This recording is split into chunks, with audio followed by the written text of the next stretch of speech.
வணக்கம். Group 2A mains வந்து modern India topics பார்த்துட்ருக்கோம். 2A மெயின்ஸ் அதாவது இன் ரெஃபரன்ஸ் டூ தமிழ்நாடு அது ரிலேட்டடான டாபிக்ஸ் தான் பார்த்துட்ருக்கோம். லாஸ்ட் கிளாஸ்ல பார்த்தீங்கன்னா, இந்த தமிழ்நாட்டின் பங்கு, அதாவது எதுல விடுதலை போராட்டத்தில தமிழ்நாட்டோட பங்க பத்தி பார்த்தோம். அதோட கன்டினியூஷன் தான் இது. ஓகே. அந்த கிளாஸ்ல என்ன பார்த்தோம்னா, நம்ம தமிழ்நாட்டு ரெப்ரசன்டேட்டிவ்ஸ் வந்து இந்தியன் நேஷனல் காங்கிரஸ்ல வந்து என்னலாம் பங்கெடுத்தாங்க, என்ன மாரி முக்கியமான பதவிகள்லலாம் இருந்தாங்க. அந்த மாதிரியான ரிலேட்டடான ஃபேக்ட்ஸ் பார்த்தோம். இப்போ வந்து மெட்ராஸ் நேட்டிவ் அசோசியேஷன். இதுக்கப்புறம் தான் வந்து இந்தியன் நேஷனல் காங்கிரஸ் வந்திருக்கோம். எனிஹவ் இப்போ வந்து இந்த மெட்ராஸ் நேட்டிவ் அசோசியேஷன், மெட்ராஸ் மகாஜன சபா இத பத்தி பார்க்கலாம். ஓகே. மெட்ராஸ் நேட்டிவ் அசோசியேஷன் அப்படின்னு பார்க்கும்போது, இதோட ஃபவுண்டர் யாருன்னு பார்த்தோம். அடுத்ததா பார்க்கும்போது இதோட அப்ஜெக்டிவ்ஸ்ன்னு இருக்கும் இல்லையா? ஐடியாலஜிஸ் அந்த மாரி. அதுல என்னவா இருந்தது பார்த்தீங்கன்னா, இவங்க வந்து ஒரு பெட்டிஷன் மாரி சப்மிட் பண்றாங்க 1852ல. என்னன்னா, ஜமீன்தாரி ராஜ்துவாரி சிஸ்டம் வந்து டார்ச்சர் பண்ணுது. இந்த பீசன்ட்ஸ டார்ச்சர் பண்ணுது. யார் டார்ச்சர் பண்றாங்க? ரெவென்யூ ஆஃபிஷியல்ஸ் டார்ச்சர் பண்றாங்க அப்படின்னு. இதனால வந்து டார்ச்சர் கமிஷன். அப்ப எதனால டார்ச்சர் கமிஷன் வந்ததுன்னு நம்ம தெரிஞ்சுக்கணும் இங்க. இந்த objective was to reduce the taxation was against the support of government to Christian missionaries. ஓகேவா? இந்த taxation was against the support of government to Christian மிஷனரிஸ்னு தெரிஞ்சுக்கணும். த எம்என்ஏ பெட்டிஷன் வந்து was discussed in the parliament வந்து 1853ல வந்து discuss பண்றாங்க. HD Seymour அப்படிங்கிறவரு chairman of the Indian Reform Society came to Madras in October 1853ன்னு தெரிஞ்சுக்கணும். Okay. HD Seymour chairman of the Indian reform society இவருமே வராரு. இங்க வந்து சுற்றுப்பயணம் மேற்கொள்றாரு. இங்க என்ன நடந்தது? இவங்க கொடுத்த பெட்டிஷனை பேஸ் பண்ணி விசாரிக்கிறார். இவங்களோட மெயின் அப்ஜெக்டிவா என்ன இருந்திருக்கும் பார்த்தீங்கன்னா, கிழக்கிந்திய கம்பெனியோட அந்த ரூலை வந்து முடிவுக்கு கொண்டு வரணும் தான். ஆனா என்ன ஆயிடுச்சு பார்த்தீங்கன்னா, இந்த சார்ட்டர் ஆக்ட் 1853 கொண்டு வராங்க இல்லையா? அப்ப பிரிட்டிஷ் ஈஸ்ட் இந்தியா கம்பெனி வந்து கன்டின்யூ பண்ணுது ரூல். ஓகேவா? இது வந்து அகைன் எம்என்ஏ என்ன பண்ணுறாங்கன்னா, செகண்ட் பெட்டிஷன் போடுறாங்க. எத்தனை பேர் சைன் பண்றாங்கன்னு பார்த்துக்கங்க. 14,000 பேர் சைன் பண்றாங்க. ஓகேவா? இங்க பார்க்கும்போது த லைஃப் ஆஃப் எம்என்ஏ வந்து ரொம்ப ஷார்ட் பீரியட்ல தான் இருக்கும். எப்பன்னா, இந்த லக்ஷ்மண் நரசி அவர் இருக்கார் இல்லையா? ஃபவுண்டர் அவர் வந்து இறந்துடுறாரு. 1866க்கு அதுக்கப்புறம் கொஞ்சம் வருஷம் தான் இது ஆக்டிவா இருந்திருக்கும். ஓகே. இதுல இந்த அசோசியேஷன் பத்தி பார்க்கும்போது, இது முக்கியமா யார் இருந்திருப்பாங்க பார்த்தீங்கன்னா, எல்லாருமே மெர்ச்சன்ட்ஸ் தான். ஓகே. லேட்டரா இந்த மெட்ராஸ் மகாஜன சபா 1884ல ஃபார்ம் பண்ணும்போது அது கூட மெர்ஜ் ஆயிருக்கும். ஓகேவா? அப்போ அப்படியே நம்ம வரும்போது Indian national Indian national Congress பார்த்தோம், மெட்ராஸ் நேட்டிவ் அசோசியேஷன் பார்த்தோம். இந்த டைம்ல பார்க்கும்போது நேஷனலிஸ்டிக் பிரஸ்ஸை பத்தி வந்து பார்க்கணும். அதோட இம்பார்ட்டன்ஸ் என்னங்கிறது. இங்க என்ன நடக்குது பார்த்தீங்கன்னா, முத்துசாமி அப்படிங்கிறவர் வந்து ஒரு ஃபர்ஸ்ட் இந்தியன் ஜட்ஜா அப்பாயிண்ட் பண்றாங்க மெட்ராஸ் ஹைகோர்ட்ல 1877ல. Press was entirely owned by யூரோப்பியன்ஸ்னால தான் அங்க நடத்தப்படுது. அப்போ வந்து அவங்களுக்கு என்ன தேவைப்படுதுன்னா, நியூஸ் பேப்பர்ஸ் தேவைப்படுது by Indians. So need of நம்மளுக்குன்னு ஒரு ப்ரெஸ் இருக்கணும் அப்படிங்கிற அந்த இம்பார்ட்டன்ஸ் புரியுது. ஏன்னா, ஒரு இந்தியர் வந்து எங்க வழக்கு விசாரிக்கிறதா அப்படின்னு நிறைய அங்க இருக்கிற யூரோப்பியன் பத்திரிகைங்க என்ன பண்றாங்க, எதிர்ப்பு தெரிவிக்க ஆரம்பிக்கிறாங்க. அப்போ ஆரம்பிச்சது தான் பார்த்தீங்கன்னா, த ஹிந்துங்கிற பத்திரிக்கை. த ஜி. சுப்பிரமணியம், எம். வீரராகவச்சாரி அந்த 4 அதர் ஃப்ரெண்ட்ஸ் எல்லாம் சேர்ந்து ஆரம்பிச்சது தான் என்னது, இந்துங்கிற பத்திரிக்கை 1878ல ஆரம்பிக்கிறாங்க. இந்த G. Subramaniam started a nationalistic periodical Swadeshi Mitra வந்து 1891ல ஆரம்பிக்கிறாரு. And it became a daily in 1899ன்னு தெரிஞ்சுக்கணும். Okay. South Indians Mail, Madras Standard, இந்த மாதிரியான இதெல்லாம் பார்த்தீங்கன்னா, அதுக்கப்புறம் ஆரம்பிச்ச பத்திரிகைகள் தான். மெட்ராஸ் மகாஜன சபா 1884 வந்து அடுத்ததா ஆரம்பிக்கிறாங்க. இதுதான் earliest nationalist organisation with clear nationalistic அப்ஜெக்டிவோட ஆரம்பிக்கப்பட்ட ஒரு சபா. ஓகே. வித் இதோட டேட்லாம் பார்த்துங்க ரொம்ப இம்பார்ட்டன்ட். 16th May 1884ல ஆரம்பிக்கிறாங்க. இதுல முக்கியமான ஃபவுண்டர்ஸ்லாம் யாருன்னு பார்த்தீங்கன்னா, G. Subramaniam, வீரராகவச்சாரி, Ananda Charlu, Rangaiah, Balaji Rao and Salem Ramaswamy. இதோட ஃபர்ஸ்ட் பிரசிடென்ட்டா யார் இருந்தாங்க? மெட்ராஸ் மகாஜன சபாவோட ஃபர்ஸ்ட் பிரசிடென்ட் யாரு அப்படின்னு பார்க்கும்போது, ரங்கையாங்கிறவர் தான் முதல் பிரசிடென்ட்டா இருக்கிறார். அடுத்ததா இதோட செக்ரட்டரி யார் இருந்தாங்க பார்த்தீங்கன்னா, ஆனந்த சார்லு தான் முதல்ல இதோட செக்ரட்டரியா இருக்கார். இந்த சென்னை மகாஜன சபையோட நோக்கம் என்ன இருந்ததுன்னு பார்க்கும்போது, முக்கியமா பார்த்தீங்கன்னா, reduction of taxes and reduction of civil and military எக்ஸ்பெண்டிச்சர்ன்னு தெரிஞ்சுக்கிறோம். அதே மாதிரி abolition of the Council of India in London. லண்டன்ல இருக்கிற கவுன்சில் ஆஃப் இந்தியாக்கானது லண்டன்ல இருக்கு. அதை அபாலிஷ் பண்ணணுங்கிறது இவங்க நோக்கம். அடுத்ததா பார்த்தீங்கன்னா, இந்த ஐசிஎஸ் எக்ஸாம் நடக்குது இல்லையா? சிவில் சர்வீஸ் எக்ஸாமினேஷன் இது வந்து லண்டனில் மட்டும் தான் நடந்துட்டு இருந்தது. ஸோ அதை வந்து சைமல்டேனியஸாக நடத்தணும், லண்டன்லேயும் இந்தியாவிலையும் சேர்ந்து ஒரே நேரத்தில் நடத்தணும் அப்படின்னு கேட்டிருப்பாங்க. அதே மாதிரி to create consensus among people of different parts of the presidency and various issues of public interest. ஓகேவா? ஸோ வந்து அவங்களோட டிமாண்ட்ஸ் இருக்கு இல்லையா, மக்களோட அந்த எதிர்ப்பையும் ஒரு டிமாண்ட்ஸையும் அதுக்கு ஒரு ஸ்ட்ராங்கான அமைப்பு இருக்கணும். ஓகேவா? அதுவும் வந்து இந்த சென்னை மகாஜன சபையோட நோக்கமா இருந்தது. ஓகே. ஸோ இந்த இந்த இயர்லியர் பீரியட்ல இருந்தவங்கலாம் என்னன்னு சொல்லுவாங்க, மாடரேட் ஃபேஸ், மிதவாத கட்டம்னு சொல்லுவாங்க இந்த டைம். இந்த நேரத்துல பார்த்தீங்கன்னா, இந்த ஃபார்மேஷன் ஆஃப் காங்கிரஸ்ல எல்லாம் மாடரேட்ஸ் தான் இருந்திருப்பாங்க. ஓகே. ஸோ இந்த செக்ஷன்ஸ் ஆஃப் த காங்கிரஸ் நம்ம பார்த்தோம். ஸோ அதிலேயே பார்க்கும்போது தாதாபாய் நௌரோஜி, கேடி தெலாங், சுரேந்திரநாத் பானர்ஜி இவங்கெல்லாம் யாரு? மாடரேட்ஸ். ஓகே. ஸோ இது இந்தியன் நேஷனல் காங்கிரஸ் வந்து 1885 வந்து நடந்திருக்கும். 72 பேர் வந்து தமிழ்நாடை சேர்ந்தவங்க. ஓகே. அதே மாதிரி தேர்ட் செக்ஷன் எங்கே நடந்திருக்கும்? செகண்ட் வந்து கல்கத்தா, தேர்ட் வந்து அகைன் சென்னையில் மக்கிஸ் கார்டனில் நடந்திருக்கும் 1000 லைட்ஸில். ஓகே. 1887. ஓகேவா? அப்போ யார் தலைவராக இருப்பாங்கன்னா பத்ருதீன் தியாப்ஜி வந்து பிரசிடெண்ட்டாக இருப்பார். ஸோ இதில் பார்த்தீங்கன்னா 362 மெம்பர்ஸ் வந்து பங்கெடுத்திருப்பாங்க. அடுத்ததாக ஸ்வதேஷி மூமெண்ட்ஸ் அப்படின்னு பார்க்கும்போது 1905 வந்துட்டோம். ஓகே. அப்போ வந்து ஸ்வதேஷி மூமெண்ட்னு ஒன்று நடக்குது. அந்த ஸ்வதேஷி மூமெண்ட்டில் வந்து வங்க பிரிவினைக்காக அந்த நேரத்தில் ஆரம்பித்தது அந்த ஸ்வதேஷி மூமெண்ட்ஸ். அதாவது அதுக்கு மீனிங் என்னென்னா, ஸ்வதேஷினா மீன்ஸ் ஓன் கண்ட்ரி அப்படிங்கிறது தான் மீனிங். அதாவது to promote Swadeshi enterprises, boycott foreign goods and promote national education, இதெல்லாம் தான் ஸ்வதேஷி மூமெண்ட்டோட முக்கியமான விஷயமா இருந்தது. அதே மாதிரி debate between moderates and extremist. ஓகேவா? ஸோ டிபேட் என்ன நடக்குது? டிபேட் வந்து யாருக்கும் யாருக்கும் தொடங்குது? மாடரேட்ஸ்க்கும் எக்ஸ்ட்ரீமிஸ்ட்க்கும் தொடங்குது. அதே மாதிரி வஉசி, சக்கரையார், சுப்பிரமணிய பாரதி, சுரேந்திரநாத் இவங்கெல்லாம் வந்து எக்ஸ்ட்ரீமிஸ்ட் வந்து இந்த நேரத்தில் வந்து முக்கிய ரோல் ப்ளே பண்ணுறாங்க இந்த சுதேஷி மூமெண்ட்டில். அதே மாதிரி நேஷனல் லெவலில் பார்க்கும்போது பிபின் சந்திர பால் அவர் வந்து இங்கே மெட்ராஸில் டூர் எடுக்கிறாரு அண்ட் டெலிவர்ட் நிறைய லெக்சர்ஸும் வந்து கொடுக்குறாரு. அடுத்ததாக பார்க்கும்போது சுப்பிரமணிய பாரதி வந்து patriotic songs and many journal started to propagate swadeshi movement அப்படிங்கிறது தெரிஞ்சுக்கிறோம்.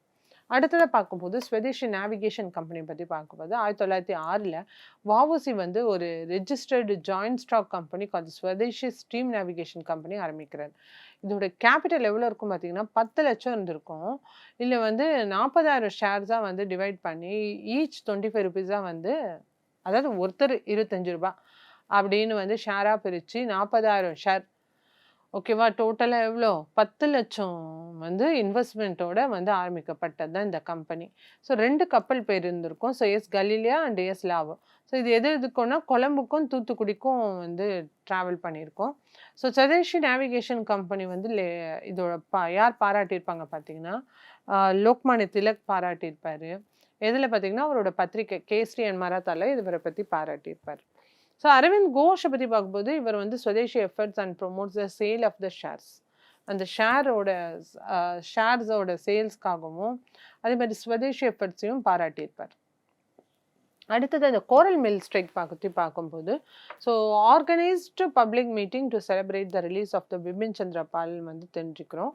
அதே மாதிரி 1908 பார்த்தீங்கன்னா European owned Coral mill strike வந்து நடக்குது.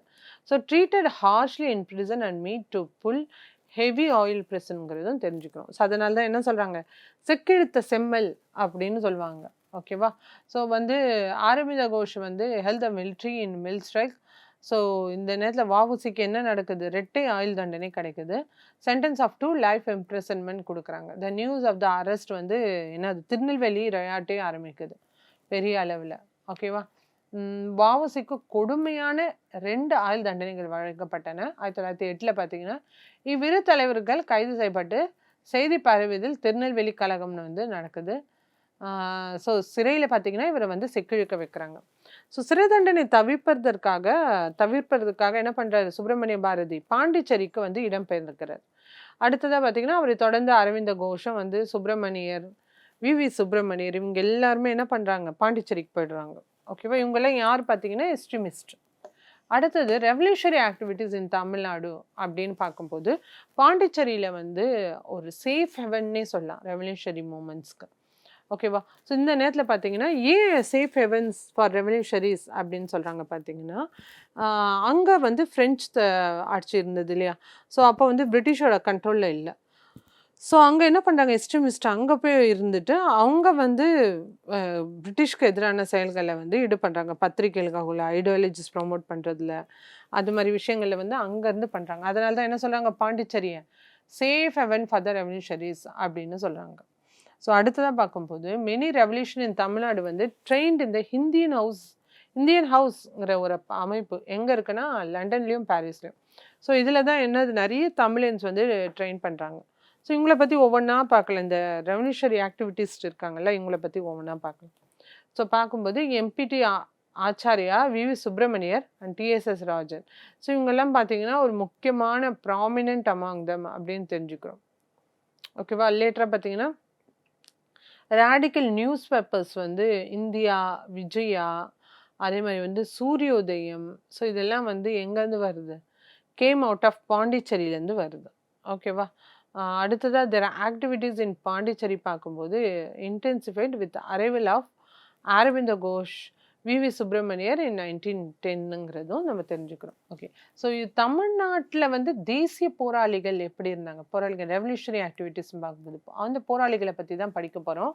ஸோ பார்த்தீங்கன்னா மிதவாதிகள் மற்றும் தீவிரவாதிகள் மேற்கொண்ட சட்ட ரீதியான நடவடிக்கைகளை வந்து பிரிட்டிஷ் அரசு வந்து கடுமையாக முறியடித்தது. ஓகேவா. ஸோ சட்ட ரீதியாக இவங்க ஏற்படுத்தலாம் என்ன பண்ணிட்டாங்க, பிரிட்டிஷ் முறியடிச்சிட்டாங்க. ஸோ அதனால என்ன பண்ணுறாங்க, தேசிய போராளிகள் இறங்குறாங்க. ஸோ இதன் விளைவாக தீவிரவாதிகள் சிலர் பயங்கரவாதிகளாக மாறினர். ஓகேவா. இந்த மிதவாதிகளிலிருந்து தீவிரவாதிகள் தோன்றிய போது தீவிரவாதிகள்லேருந்து யார் தோன்றாங்க, பயங்கரவாதிகள் தோன்றாங்க. ஸோ அந்த சேஞ்சஸ் நடக்குது. ஓகேவா. இப்பிரிவை சேர்ந்த சிலர் 1905 பார்த்தீங்கன்னா லண்டனில் வந்து ஹோம் ரூல் லீக் முன்னாடி பார்த்தோம், இந்த அமைப்புகளில் இருந்து பயிற்சியெல்லாம் எடுத்துக்கிறாங்க. ஓகேவா. ஸோ இந்த அமைப்பை பற்றி பார்க்கும்போது முக்கியமாக இந்த ஆஷ் மர்டர், இந்த ரெவல்யூஷனரி ஆக்டிவிட்டிஸ் பார்க்கும்போது ஆஷ் மர்டரை பற்றி பார்ப்போம். நீலகண்ட பிரம்மச்சாரி அண்ட் அதர் ஸ்டார்டர் பாரத மாதா சொசைட்டின்னு 1904 ஆரம்பிக்கிறாங்க. வாஞ்சிநாதன் ஆஃப் செங்கோட்டை வந்து இன்ஃப்ளூயன்ஸ்டு பை திஸ் ஆர்கனைசேஷனுங்கிறதும் தெரிஞ்சுக்கணும். ஆன் 17th June 1911 பார்த்தீங்கன்னா ஷார்ட் டெட் ராபர்ட் ஆஷை வந்து கொண்டுறார். யார், வாஞ்சிநாதன். ஓகேவா.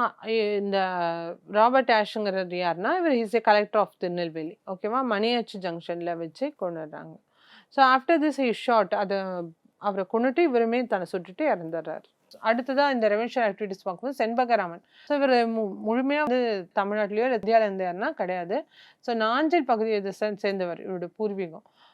வந்து இவரோட ஜர்னல் நேம் வந்து இதுவும் நோட் பண்ணிக்கோங்க, ப்ரோ இந்தியா ஜர்னல் அப்படின்னு ஒன்று நடத்தியிருப்பார். ஸோ ஆப்கானிஸ்தானில் இயங்கும் வெளிநாட்டு வாழ் இந்திய அரசாங்கத்தில் வெளியுறவுத்துறை அமைச்சராக இருந்தவர். ஸோ உலக போர் சமயத்தில் பார்த்தீங்கன்னா ஜெர்மனியை ஆதரித்தவரும் இவர் தான். ஜெர்மனியோட எம்டன் போர் கப்பலில் வந்து இந்தியா வந்தவர் இவர். ஸோ சென்னையோட உயர்நீதிமன்ற பகுதியில் வந்து குண்டு வீசி தாக்குறார். ஸோ இதெல்லாம் வந்து செண்பகராமனோட முக்கியமான பாயிண்ட். ஸோ இவரை பற்றி பார்க்கும்போது அடுத்ததாக வந்து இந்த ரெவல்யூஷன் ஆக்டிவிட்டீஸ்லேயே பார்க்கும்போது 1906 இந்தியன் ஹவுஸ்ன்னு பார்த்தாலே அதான் இந்திய விடுதி, அதை பற்றி பார்க்கலாம். இந்திய விடுதி என்ற முகாம் தொடங்கப்பட்டது எப்போன்னு பார்த்தீங்கன்னா 1906. ஸோ இல்லை யாரெல்லாம் ட்ரைனிங் எடுத்தாங்க தமிழ்நாட்டு ஆளுங்க அப்படின்னு பார்க்கும்போது வாவி சுப்பிரமணிய ஐயர், அப்புறம் வந்து திருச்சி டாக்டர் டிஎஸ்எஸ் ராஜன், அதுக்கப்புறம் எம்பிடி ஆச்சாரியா. இவங்கெல்லாம் வந்து இந்திய விடுதி, அதாவது இந்தியன் ஹவுஸ் அப்படிங்கிற அந்த அமைப்பில் வந்து ட்ரைனிங் எடுத்துக்கிறாங்க. ஆகியோர் இந்த பயங்கரவாத பாசறையில் வந்து பயிற்சி பெற்றனர். ஸோ வெள்ளை அதிகாரிகளை வந்து தாக்கி அந்நிய ஆட்சிகளுக்கிடையே ஒரு பயத்தை ஏற்படுத்தணுங்கிறது தான் இவரோட முக்கியமான நோக்கமாக இருந்தது. ஸோ அந்த தக்க தருணத்தில் அப்படி பார்க்கும்போது வன்முறை கிளர்ச்சியை வந்து ஏற்படுத்தி இந்தியாவை விடுவிப்பதே இவர்களோட முக்கிய நோக்கமாக பார்க்கப்படுது. ஓகேவா. வன்முறை மூலமாக இந்திய விடுதலைக்கு போராடணும் அப்படின்னு முடிவு பண்ணுறாங்க. ஓகே. அடுத்தது நம்ம பார்க்க போகிற அந்த ரெவல்யூஷன் ஆக்டிவிட்டி யார் பார்த்தீங்கன்னா வஉசி ஐயருங்கிற பர்சனாலிட்டி. ஸோ வஉசி ஐயர் வந்து பாரிஸ்டர் பட்டம் வந்து லண்டனில் வந்து போய் படித்து வாங்குறாரு. லண்டனில் வந்து பார்த்திங்கன்னா இவர் ஒரு பயங்கரவாத இயக்கங்களின் ஈடுபட்டு பயங்கரவாதியாக மாறினாருங்கிறது பார்த்துக்கோம். ஸோ இவர் வந்து இந்திய விடுதலையில் தங்கியிருந்து பிற பயங்கரவாதிகளுடன் இணைந்து இந்திய விடுதலைக்காக பிரிட்டிஷ் அரசுக்கு எதிராக ஆயுத புரட்சி செஞ்சவர்னு பார்க்கலாம். ஸோ 1908 பார்க்கும்போது இந்திய விடுதலை அதாவது விடுதி, அதாவது இந்தியன் ஹவுஸ் தங்கியிருந்த மதன்லால் திங்ரா, என்ற இந்திய பயங்கரவாதி கர்சன் வாலி என்ற பிரிட்டிஷ் அதிகாரியை சுட்டு கொன்றார் அப்படிங்கிறதும் தெரிஞ்சுக்கணும். இந்த நிகழ்வுக்கு பிறகு பார்த்தீங்கன்னா இந்திய விடுதி வந்து பிரிட்டிஷ் அரசாங்கத்தோட தீவிர கண்காணிப்புக்கு போயிடுது. ஓகேவா? ஸோ தன்னை தொடர்ந்து பயங்கரவாதிகள் தங்களது பாசறையை லண்டனிலிருந்து பாரிஸுக்கு மாற்றாங்க. வஉசி ஐயருங்கிறவர் வந்து என்னது வீரராகவச்சாரரின் 1857 முதலாவது இந்திய சுதந்திர போராட்டம் என்ற நூலை வந்து என்ன பண்றாரு, மராத்தியிலேருந்து ஆங்கிலத்துக்கு மொழிபெயர்த்தவர் யாருன்னு கேட்பாங்க. இதுவுமே இம்பார்ட்டண்ட்டான ஃபேக்ட். யாருன்னா வஉசி ஐயர். வீர சவர்கார் இருக்கார் இல்லையா, அவரோட அந்த இது புக்கை வந்து டிரான்ஸ்லேட் பண்றாரு தமிழ்ல. ஓகே, மராத்திலேருந்து தமிழ்ல இல்லை, ஆங்கிலத்தில் மொழிபெயர்த்தார். ஓகேவா? 1857 முதலாவது இந்திய சுதந்திர போராட்டம், ஃபர்ஸ்ட் வார் ஆஃப் இண்டிபெண்டன்ஸ் அப்படின்னு பத்திரிக்கை அவரோட புக்கு வந்திருக்கும், வீர சவர்கார்து. அதுதான் வந்து ஆங்கிலத்தில் மொழிபெயர்த்திருப்பார். அடுத்தது அரசாங்க தடையை மீறி அந்த நூலை உலகின் பல பகுதிகளுக்கு வந்து அனுப்பினவர் யாருன்னு கேட்டாங்கனாலுமே அது வந்து இவர் தான்.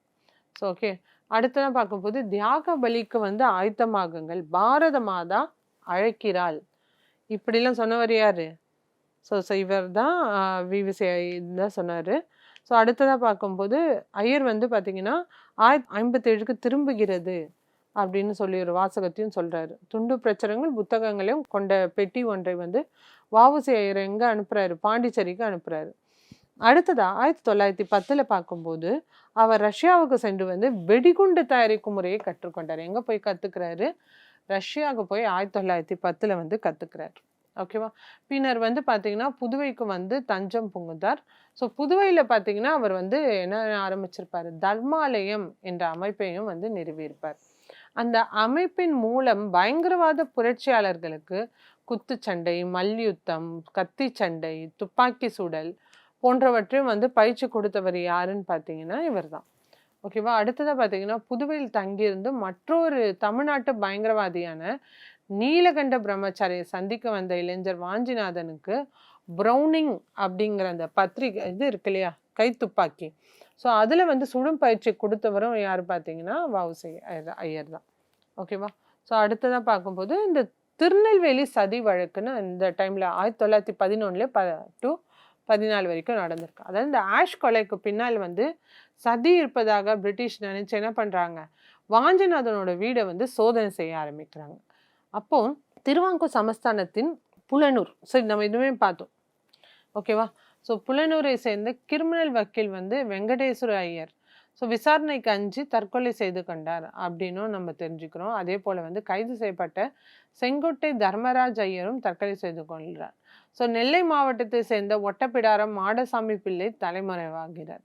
ஸோ இதெல்லாம் என்ன நடக்குது, எங்கே நடக்குதுன்னு பார்த்தீங்கன்னா இந்த திருநெல்வேலி சதி வழக்கு அப்படிங்கிற விஷயத்துல தான் நடக்குது.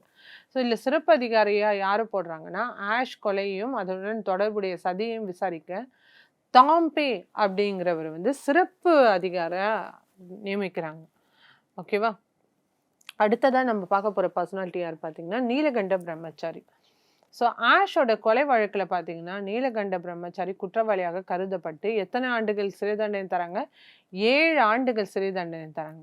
ஸோ அவர் புதுவையில் வந்து தஞ்சம் புகுந்த போது வந்து 1910 ஏப்ரல் 10 அன்று பாரத மாதா சங்கம் என்ற அமைப்பை நிறுவனது யாரும் பார்த்தீங்கன்னா இவர் தான் நீலகண்ட பிரம்மச்சாரி. ஸோ திருநெல்வேலி மாவட்டத்தில் உள்ள அந்நிய அதிகாரிகளை கொன்று இந்தியாவுக்கு சுயராஜ்யம் பெறுவதே அந்த சங்கத்தின் நோக்கம் அப்படின்னு வந்து சொல்றாரு யாரு, நீலகண்ட பிரம்மச்சாரி. ஓகே, அடுத்தது பார்த்தீங்கன்னா இந்த சங்க உறுப்பினர்கள் ஓகே காளி சிலைக்கு முன் நின்று வந்து என்ன பண்றாங்க, சங்க உறுப்பினர்கள் வந்து அந்த உறுதிமொழியெல்லாம் எடுத்துக்கிறாங்க. ஸோ தலைவரின் ஆணைக்கு கட்டுப்பட்டு எதையும் தியாகம் செய்ய தயாராக இருப்பதாக ஆள்காட்டி விரலை வந்து அறுத்து ரத்தம் தேய்த்து கையொப்பமிட்டு கும்பிடுறாங்க.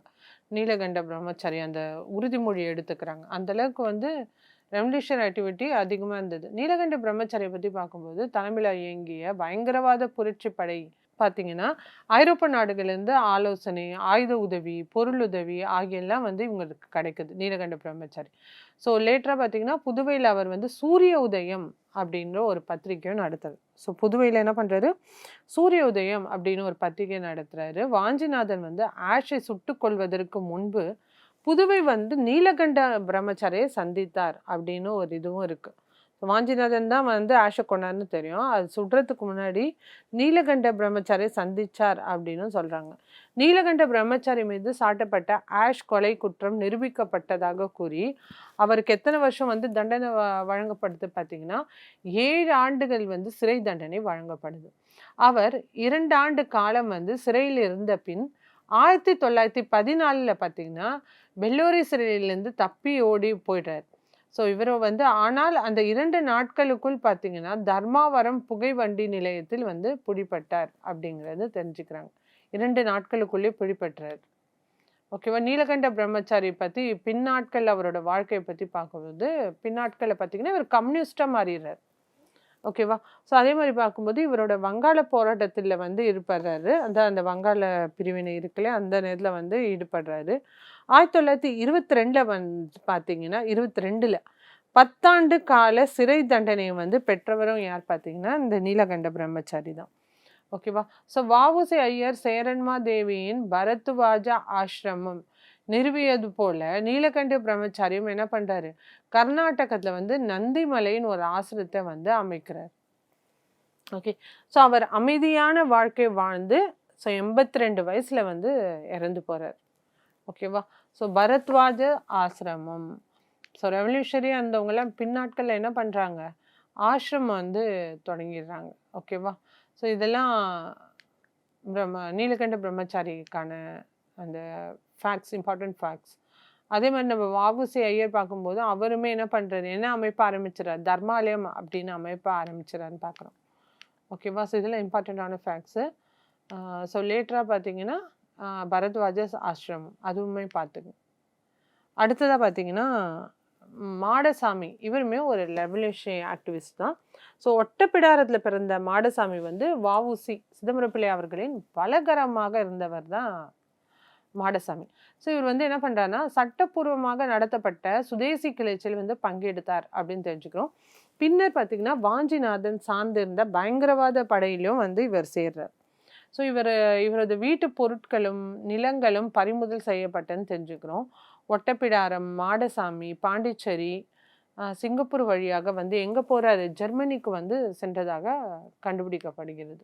ஸோ இதுதான் மாடசாமிக்கு ரிலேட்டடான சில இம்பார்ட்டன்ட் ஃபேக்ட்ஸ். ஓகேவா. ஸோ ஆஷ் கொலை நடந்த பிறகு என்ன பண்ணுறாரு, இவர் வந்து தலைமறைவாயிடுறாரு. அடுத்ததாக பார்த்தீங்கன்னா ஆச்சாரியா, அதாவது எம்பிடி ஆச்சாரியான்னு சொல்லுவாங்க. இந்த எம்பிடி ஆச்சாரியா பார்த்தீங்கன்னா சென்னை திருவல்லிக்கேணி வாழ்ந்த மைசூரை சேர்ந்த மண்டையம் குடும்பத்தை சேர்ந்தவர். ஓகேவா. இவருமே பார்த்தீங்கன்னா ஒரு ரெவல்யூஷனரி ஆக்டிவிஸ்ட் தான். ஸோ இவரோட முழு பெயர் என்ன பார்த்தீங்கன்னா மண்டையம் பிரதிவாதி திருமலாச்சாரியர் அப்படிங்கிறது தான் இவரோட பேர். லண்டனில் வந்து இவருமே பார்த்தீங்கன்னா இந்த இந்தியன் ஹவுஸ், அதாவது இந்திய விடுதி அப்படிங்கிற இதில் வந்து ட்ரைனிங் எடுத்திருப்பார்.